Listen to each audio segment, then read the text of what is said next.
I never imagined my own flesh and blood would turn on me this way. I always figured, come hell or high water, they'd be in my corner. That they'd show me some basic respect at the very least. Boy, was I wrong. Seriously, unbelievably wronged. It all kicked off when my folks decided to take their business to the next level. They've got this mom-and-pop company, and for as long as I can recall, they've been dreaming of making it big. My sister and I were raised on their ambitions, how someday we could step up and make it even more of a success story. When I finished school, they brought me on board. It wasn't exactly a high-roller position, but I couldn't have cared less. I was pumped to pitch in, to show them what I was made of. My sister, a few years my senior, had already been with the company for a while. And from what I gathered, she was killing it. She had a sweet ride, a swanky apartment, and never seemed strapped for cash. I just figured she was raking it in, but I never bothered to ask. I mean, why would I? I was too busy busting my hump and trying to prove my worth. That was my screw-up, assuming everyone was getting a fair shake. 4 months on end, I poured my heart and soul into the business. Burning the midnight oil, rising before dawn, weekends spent tackling extra projects.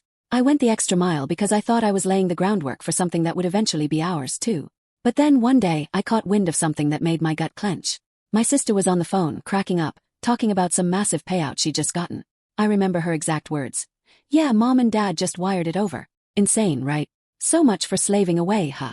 I was stunned. Payout? What payout? I tried to shake it off, figuring maybe it was a bonus or something. But the way she said it just rubbed me the wrong way. So later that evening, I decided to bring it up with my parents. I wasn't looking for a showdown, I wasn't even ticked off at that point. I just wanted to get the lay of the land. But when I asked, my mom scoffed, shaking her head like I just said the most ridiculous thing. Your family, she said, like that settled everything. Family doesn't charge each other. We all pitch in. That's just the way it is. I was floored, completely dumbstruck. If working for peanuts was the norm, why was my sister getting paid? And that's when I heard that little ding, the sound of a notification. My sister smirked, glancing at her phone. My heart hammered as she angled the screen towards me, just enough for me to catch a glimpse of the message. A hefty sum had just been deposited into her account. I gulped hard. Maybe you're just not worth the money, she said, her smirk widening into a full-blown sneer. Something inside me just gave way. I didn't put up a fight, I didn't raise my voice, I didn't demand they spell it out for me. I just shut my phone, did a 180 and walked off. But what went down next? Well, that's where things get truly wild. I headed straight to my room, my head spinning. How could they pull this on me? After everything I'd sacrificed for the company, all those late nights, early mornings, extra hours, I was nothing more than a free ride to them. And my sister, she was in on it. She got a kick out of it. That smirk on her face wasn't just cockiness, it was pure satisfaction. I plopped down on my bed, staring at my phone. I wanted to let loose, to confront them, to demand some answers. But what was the use? They'd already made up their minds. I spent the next few days in a daze. I still dragged myself to work, but my heart wasn't in it. Every time I laid eyes on my parents, all I could hear was my mother's dismissive chuckle. Every time I saw my sister, I pictured that payment notification lighting up her screen. Then, one night I reached a decision. I was through. I wasn't going to waste another precious second working for people who didn't value me. If I wasn't worth a paycheck, then I wasn't worth sticking around for. The next morning, I marched into the office, headed straight for my dad's desk, and slapped down my resignation. He barely glanced up from his computer. Don't be so extra, he mumbled. I stood firm. I'm not. I'm out of here. He sighed, finally turning to face me. Where do you think you're going? You don't have another gig lined up. You don't have a backup plan. And he was spot on, I didn't. But I doubted I gave them one final look, then walked out. I didn't even grab my personal stuff, I just vanished. And for the first time in ages, I felt liberated. But what I didn't see coming was that my exit would trigger a chain reaction that none of us could have predicted. For the first few days, I felt adrift. I had no job, no income, and no solid plan. But oddly enough, I didn't regret bailing. If anything, I felt a sense of relief, like I'd finally taken the reins of my own life instead of being a puppet in someone else's show. I spent the following week firing off job applications, sprucing up my resume, and plotting my next move.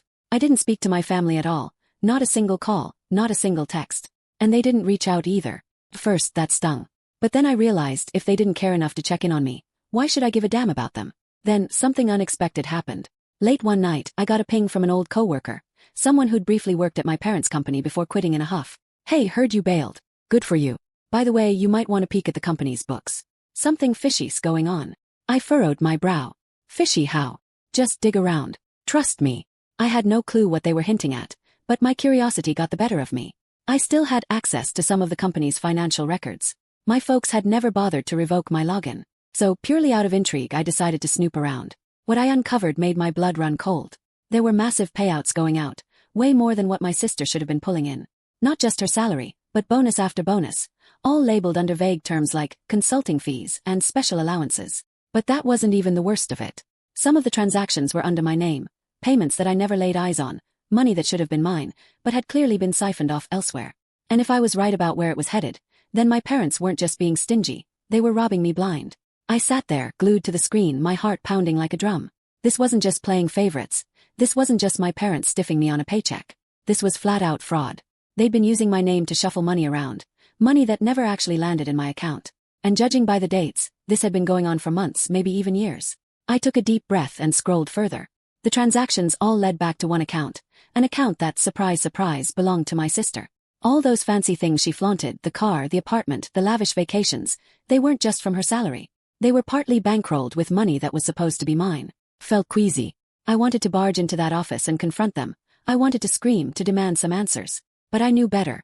If they were willing to rip me off, there was no telling how far they'd go to cover their tracks. So instead I took screenshots, every transaction, every bogus payment. I backed up everything onto a private drive and even sent copies to a trusted friend, just in case something happened to my files. Then I sat back and weighed my options. I could confront them head-on, but they'd just deny it, twist the narrative, and make it seem like I was blowing things out of proportion.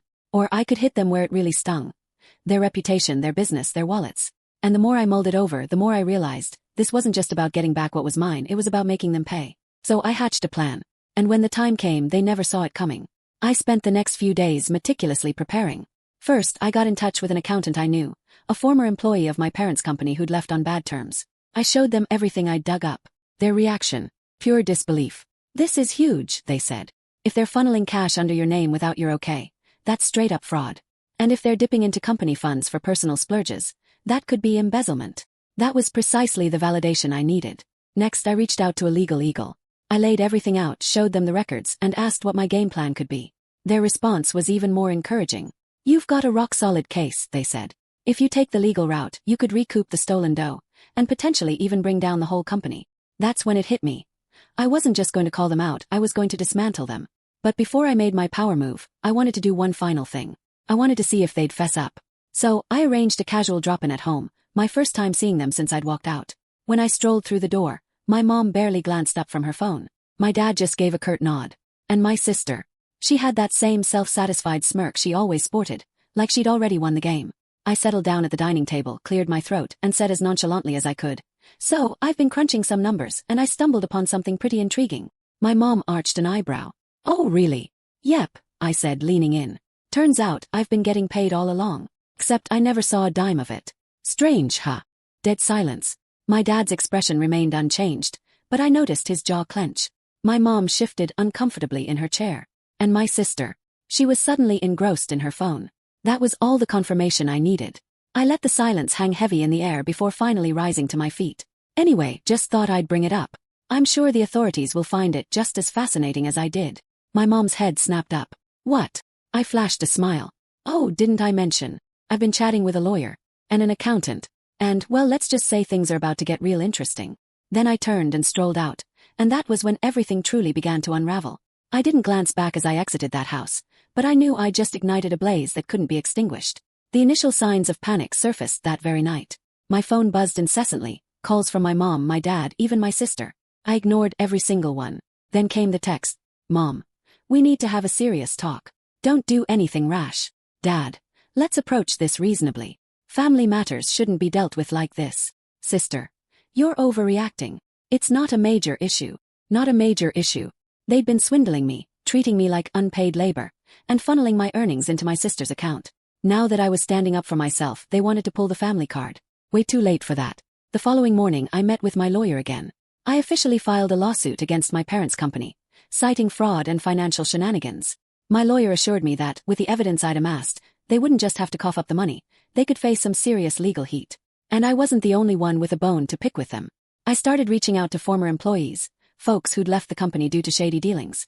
It didn't take long to uncover others who'd been shortchanged, overworked, or even conned by my parents.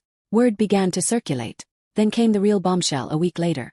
An anonymous whistleblower, not me I swear, leaked the financial documents I'd unearthed. The information somehow found its way to a business watchdog website. And just like that, my parents' company was under the microscope. Clients started jumping ship, investors started backing off. The reputation my parents had painstakingly built over the years. It was turning to dust overnight. And my sister, her precious bank account, the one brimming with cash pilfered from me, it was put on ice. Then, just when I figured things couldn't get any bleaker for them, the authorities stepped in. The investigation moved swiftly, too swiftly for my parents to cover their tracks. One morning I woke up to the news. My parents' company was officially being audited for financial fraud. And it got even worse for them. Turns out, the money funneled through my name wasn't the only shady maneuver they'd pulled. As investigators dug deeper, more skeletons came tumbling out of their closet. Unreported income, tax evasion, misused company funds. It was a complete disaster. And then one morning my sister rang me up. For the first time in weeks I actually answered. "Are you satisfied now?" she snapped. "You've wrecked everything." I almost chuckled. "I wrecked everything. You, Mom and Dad ripped me off, lied to me, exploited me, and you think I'm the bad guy." "It wasn't ripping off," she retorted, her voice quivering. "It was just reallocating. They said you'd get it back eventually." I shook my head. "Wow, you actually buy that?" Silence. I let it linger for a beat before continuing, my voice steady. "You had every chance to be better than them, but you chose to be just like them. And now you're dealing with the fallout." She didn't utter another word before disconnecting. That was the last time we ever spoke. But things didn't conclude there.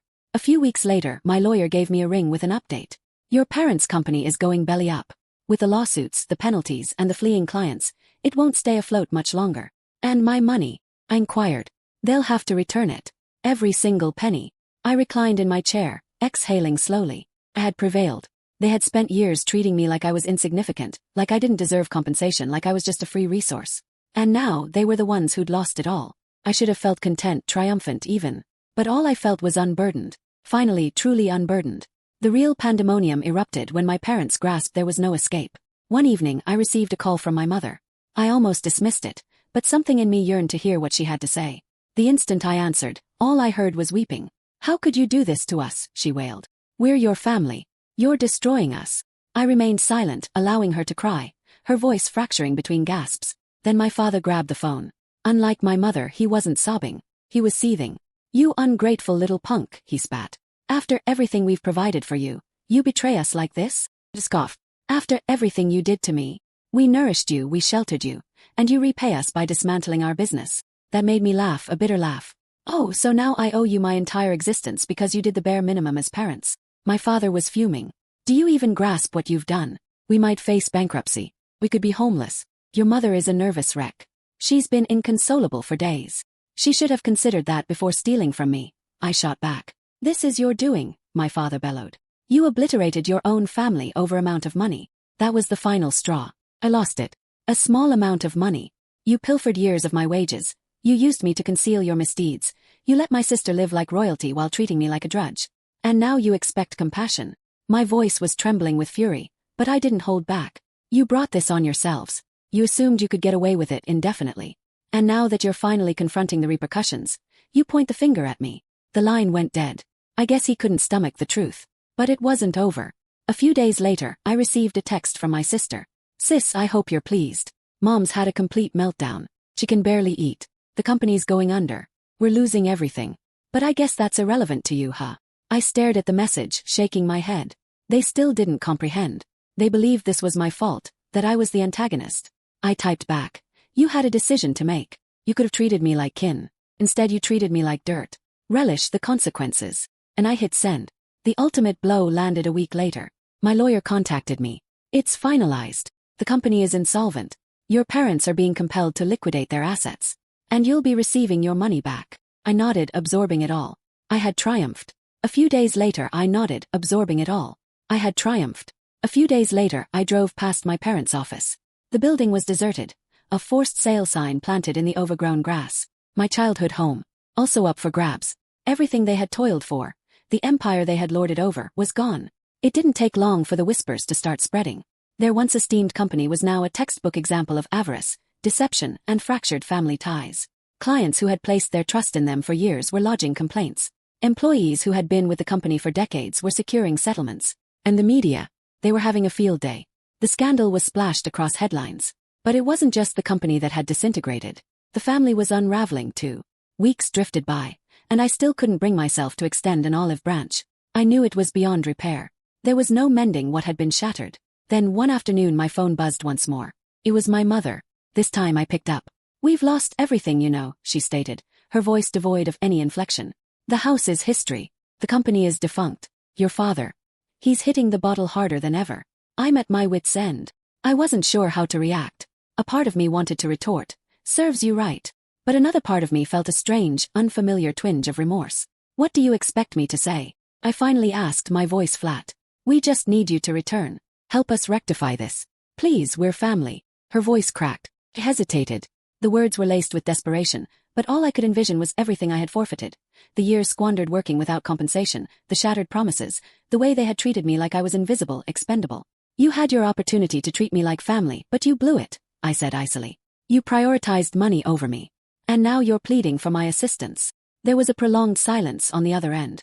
I could hear her sniffling, struggling to maintain her composure. Please, we're truly sorry. Your father is a complete mess. He can't cope with this. I bit my lip, gazing at the floor. Perhaps you should have contemplated that before all of this transpired. You deemed me worthless. Well, now you're enlightened. Her reply was barely audible. You were never worthless. You're our offspring, but we were mistaken. Please, I'm imploring you. It was agonizing to hear her like this, shattered, beseeching. A part of me almost yearned to reach out, but the other part, the part that had been wounded, betrayed, and disregarded, was too incensed to pardon. I can't assist you, I stated definitively. Not anymore. And with that, I terminated the call. Days morphed into weeks, and the clamor from my family gradually subsided. Calls ceased. The texts vanished. My parents had officially hit rock bottom, and there was nothing remaining for them to seize from me. I concentrated on reconstructing my own existence, forging ahead. I discovered solace in the knowledge that I'd seized control. And as much as it pained me to witness their downfall, I knew I couldn't revert. The truth was, there was no salvaging what had been fractured. The harm they had inflicted was too profound, too deeply ingrained. I had to continue progressing, even if it entailed leaving them in the dust. And that's where my narrative concludes. Presently I'm intrigued. What would you have done in my shoes? Would you have extended a second chance? Or would you have walked away, just as I did? Share your perspectives in the comments below.